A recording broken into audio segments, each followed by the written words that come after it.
مسلمانوں،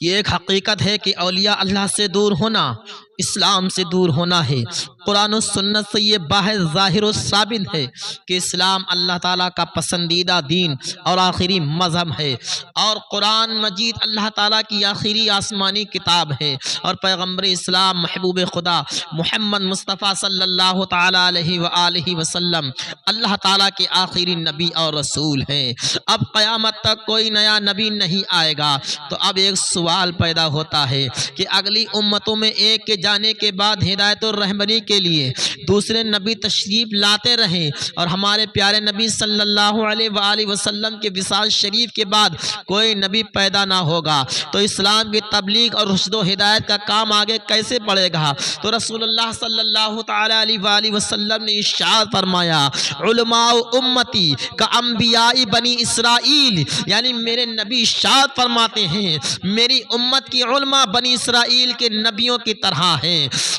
یعنی رشد و ہدایت کا جو فریضہ پہلے کے انبیاء اکرام علیہم السلام انجام دیتے تھے، اب یہ کام میری امت کی علماء پورا کریں گے، اور ان سچی اور نیک پارسا علماء اکرام کے گروہ کو جو جانشین مصطفیٰ نائبین نبی صلی اللہ تعالی علیہ وآلہ وسلم ہیں، انہیں نیک و صالح اور متقی پرہیزگار لوگوں کو اولیاء اللہ کہا جاتا ہے۔ تاریخ شاہد ہے، ہسٹری گواہ ہے کہ اسلام بادشاہوں اور امیروں کے پاس سے نہیں ملا ہے، بلکہ اکثر مسلمان کہلانے والے بادشاہوں اور امیروں نے اسلام کے پاک و ساک دامن کو داغدار کیا، اور اسلام کی بڑھتی ہی طاقت و قوت کو نقصان پہنچایا ہے۔ اللہ تعالیٰ کی زمین تقوی و طہارت اور نیکی سے آباد ہوئی، اور اسلام خوب پھولا پھلا تو بادشاہوں اور امیروں کے ذریعے نہیں، بلکہ ان پاک اور نیک لوگوں کے ذریعے عمل میں آیا جن کو اولیاء اللہ کہا جاتا ہے۔ اللہ کے یہ ولی دنیا کے جس خطے میں گئے تو اپنے پیارے نبی صلی اللہ علیہ وسلم کی سیرت و صورت کی سچی تصویر بن کر گئے۔ ان کا وجود مسعود مجسم اسلام تھا، ان کا کردار اخلاق محبوب مصطفیٰ صلی اللہ علیہ وسلم کے کردار و اخلاق کا صاف و شفاف آئینہ تھا۔ انہیں اللہ والوں کی پاک و نیک و صحبت کی خوشبو سے علاقہ کا علاقہ معطر ہو گیا، اور کفر و شرک کے گھٹا تھوب اندھیرے ختم ہو گئے،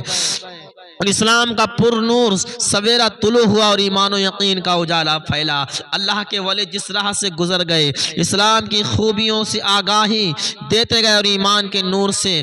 اندھے دلوں کو منور و مجلہ کرتے چلے گئے۔ انہی اللہ والوں نے اپنے علم و عمل و اخلاق و کردار اور روحانی کمالات و کرامات کے ذریعے کفر و شرک اور وہم و شک کے اندھیروں میں بھٹکنے والے انسانوں پر اسلام کے برکات و حسنات کو ظاہر و روشن کر دیا، جس کے سبب گاؤں کا گاؤں، قصبہ کا قصبہ، شہر کا شہر، ملک کا ملک اسلام کے دامن کرم میں ابدی پناہ حاصل کرتا گیا۔ انہی پاک باز با کرامت اور با کمال ارباب روحانیت ہستیوں میں ہند کے راجہ پیارے خواجہ غریب نواز رحمت اللہ تعالی علیہ کا نام نامی اس میں گرامی سب سے روشن و منور ہے، اور آپ کی خدمات سب سے زیادہ نمایاں اور تابناک ہیں۔ ہمارے پیارے خواجہ کی رحمت و برکت والی ذات پاک نے ہندوستان کے اندر کفر و شرک و شک و بہم کے اندھیرے ماحول میں اسلام و ایمان و یقین کا چراغ جلایا، اور حق و صداقت کا دیپ روشن کیا۔ آپ کے نہ آنے تک ہند میں اندھیرا تھا، روشنی گھر گھر پھیلی آپ ہی کے آنے سے۔